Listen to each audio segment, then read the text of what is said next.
Korang, pernah tak korang dengar laungan Maju Johor? Sebenarnya, Maju Johor bukan sekadar slogan tau. Maju Johor adalah visi jangka panjang dan misi pembangunan yang digerakkan oleh Kerajaan Negeri Johor di bawah kepimpinan Yang Amat Berhormat Datuk Onn Hafiz Ghazi, Menteri Besar Johor. Meh, saya terangkan apa makna sebenar di sebalik laungan ini dan kenapa ia sangat penting untuk kita semua sebagai bangsa Johor. Okey, Maju Johor merupakan agenda menyeluruh untuk memacu Johor menjadi negeri maju, progresif, inklusif dan mampan menjelang tahun 2030.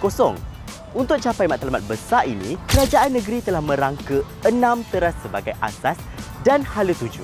Teras pertama, tadbir urus kerajaan. Komitmen memperkukuh sistem penyampaian kerajaan supaya lebih telus, cekap dan berintegriti demi meningkatkan keyakinan rakyat dan pelabur. Teras kedua, pembangunan ekonomi.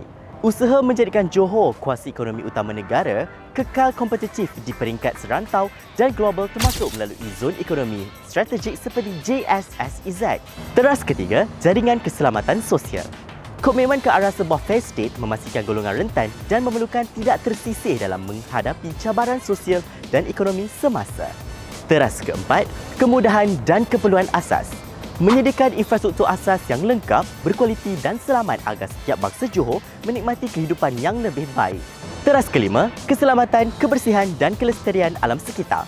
Menjaminkan pembangunan negeri berjalan seiring dengan prinsip kelestarian serta sasaran matlamat pembangunan mampat SDG.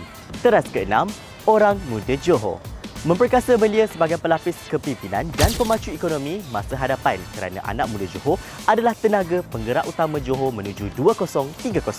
Dan ingat, ini bukan retorik kosong. Sejak agenda Maju Johor dilancarkan pada 13 Jun 2022, pelbagai inisiatif besar telah pun dilaksanakan demi memastikan setiap teras ini benar-benar memberi manfaat kepada rakyat.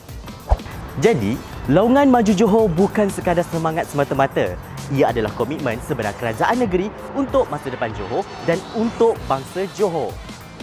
Sebagai rakyat Johor, kita bukan hanya menonton, sebaliknya kita adalah sebahagian daripada perjalanan besar ini. Jadi, komen 01 kalau korang bangga jadi anak Johor dan jangan lupa share video ni supaya lebih ramai tahu apa sebenarnya di sebalik laungan Maju Johor. Maju Johor, agenda kita.